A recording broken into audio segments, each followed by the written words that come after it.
Hey man, so about a week ago, I gave myself a mission. Now this is a task that most men would be afraid to take on. But like I tell myself every morning when I'm butt-ass naked in front of my mirror, I am not like most men. And my mission? Beat Breath of the Wild before Tears of the Kingdom comes out this Friday. And after hours and hours on end of beating shrines and clearing divine beasts and their puzzles, I can proudly say I did not beat that shit.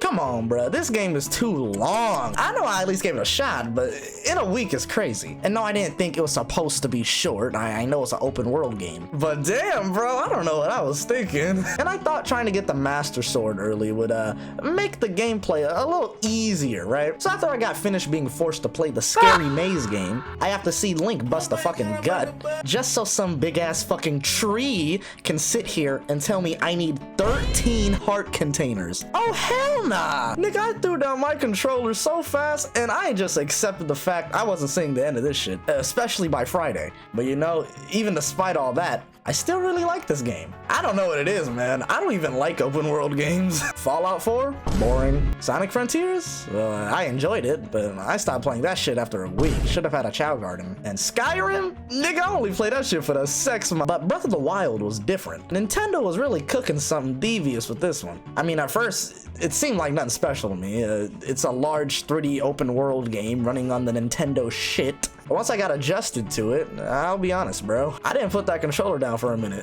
It's hard to explain what drew me in. The graphics obviously aren't the best it could be, but the art style uses that to its advantage. And the cartoony, cel-shaded design is actually really fun to look at. And the gameplay is simple, yet challenging. The characters are endearing and fits this world's tone and atmosphere. And I think the story is actually pretty fucking good. And that's why I decided to review this game's sequel, The Legend of Zelda Tears of the Kingdom. And hey, I'm recording this before I stream the game on twitch.tv/ZeroLMAOs. Oh yeah, before I start, just want to mention I'm only halfway finished with Breath of the Wild and I haven't played any of the DLCs, and I'll probably just look it up later. Let's go!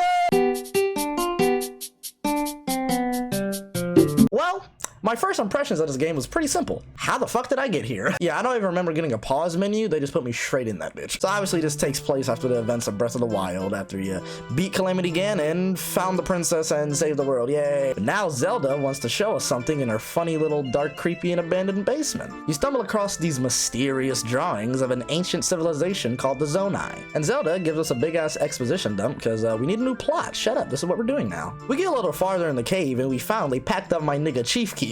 But Sosa said he ain't finna go out like that and tries to get his get back on Zelda. But Hyrule's most decorated white knight jumps in at the last second to save his Reddit queen. Not the best idea though, cause Chief Keef says fuck you and deletes this nigga's save file. Uh-oh, floor's crumbling. Oh nah. Link wakes up shortly after on Christmas morning with his new Nintendo Power Glove. And he wakes up once again, butt-ass naked. And he just wakes up like this shit is normal. Like, bro, you should be asking way more questions right now. Who keeps undressing this nigga while he's unconscious, bro? We finally make our way out the cave, and the opening section of the game ends with a title card. Yes, thank you, Dead Meat. I practice that often now. And yeah, that's pretty much the opener, so I guess now is as good a time as any to talk about the gameplay.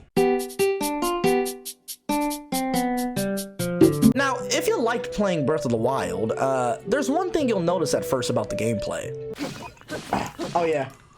Nothing's that different. And that's honestly not a bad thing. I'm sure it's what they were going for anyways, you know, Breath of the Wild Part 2 and whatnot. But no, seriously, I was literally playing Breath of the Wild when this game became available to play, and it literally felt like I just opened Breath of the Wild back up again. Once again, not a bad thing. It works because it's not really trying to be a different game than Breath of the Wild, just tell a different story. Now that's not to say there isn't new things, oh no. There's some new additions I really like in the game. In place of the Sheikah slate, Link gets fucking cyberpunked with a brand new robot arm that gives him 4 new abilities. Ascend, which just allows him to no-clip through platforms above him, cause fuck climbing. Fuse, which is one of my favorites, cause I just like fusing stupid shit together. Recall, which is literally just rewinding time. And another ability that I think was the best addition that added the most depth to the game. Ultra Hand, where you get to pick up objects and move them. Almost like Magnet in Breath of the Wild, but with this ability, you get to attach things to each other. And that isn't just a throwaway mechanic. The aspect of attaching things together is important for Tears of the Kingdom's whole new gimmick.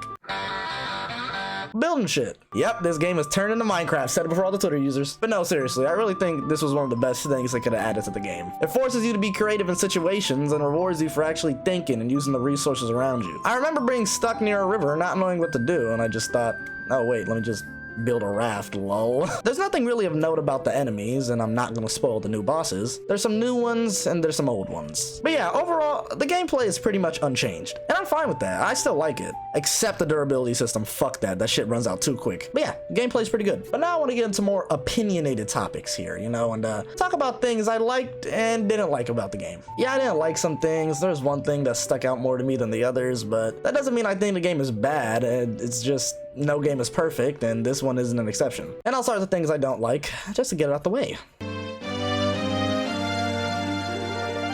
Now, I guess I'll just talk about the number one thing I didn't like, because I feel like, you know, the rest are kind of nitpicks. So, the 3 shrines at the beginning, aka the first mission of the game, that was the most tedious shit I had to do just to get to the next part in the game. Not the shrine specifically, no, I completed that with relative ease, but it was just the whole aspect of getting there was fucking annoying.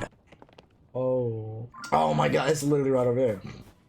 Are you talking? Oh.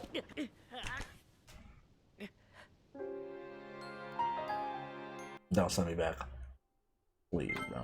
Do not send me back to where I just was. This is the face of a man who's begging, bro. Please. And I don't want to hear shit about, oh, that's a part of the journey, man. You gotta enjoy it. It's an open world game, bro. What did you expect? Like, okay, bro. Don't treat this game like its shit don't stink. Look, if you enjoy going to 3 different places scattered across this big ass map, that's fine. You get enjoyment out of it. I'm not trying to take that away from you. And look, I'm sorry, but Breath of the Wild's opening mission with the old man was a hell of a lot better. Yeah, they both followed the same 3 shrine format, but the fact of the matter is, those shrines were just easier to get to. And look, I probably pissed someone off that last statement, so look, I want you to look me in my eyes when I tell you, I don't care how big your game is, your opening mission doesn't need to have me run around 3 different big ass zones with different monsters and different types of status afflictions when I'm just starting out just to open some stupid ass door to progress the game. And then being told after that I can't actually open this door and I need to find a 4th shrine. Can you imagine the look on my face when they told me that shit? And can you imagine how a new player would feel stumbling across this new game that everyone's been talking about, picking it up, and then being met with one of the most tedious missions they've ever played? Once again, I'm not saying that makes the game bad. I like the game, but just in my opinion, I could not rock with that mission. It was just a very annoying and tedious start to a great game. But now I'll talk about something I liked, and trust me, if you can get this thing right, you can have me playing for hours. Now, I haven't seen all of the characters yet, because this game is pretty big, but the ones I have seen, I'm glad to see they're here. We got Robbie's goofy ass, Purah's back, and she a bad bitch, bro, wait a minute. Paya's back, and she's still the best girl. My nigga Sidon, I still love his overdramatic ass. Oh, and I guess Yonobo's fat ass. Fuck you, bro, I still haven't forgotten that one mission. I'm sure there's more characters of note, but that's all I've seen so far. But if I can say there's one thing I enjoyed most about Breath of the Wild, it wouldn't be the gameplay or anything like that. For me, it's the characters. I feel like they have a good story, and you gotta have good characters, and that's what makes it a good story. I mean, if these characters weren't endearing at all, why the fuck would I care that their world was being destroyed by Calamity Ganon? I wouldn't.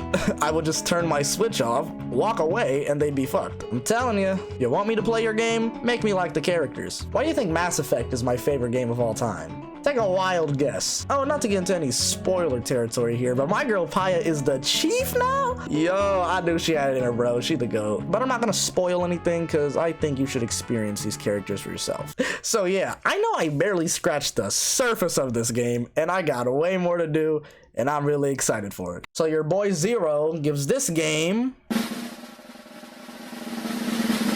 9 Purahs out of 10. I wish women were real.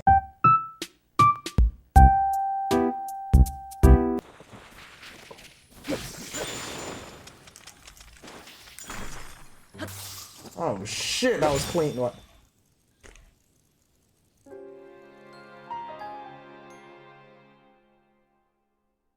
Really?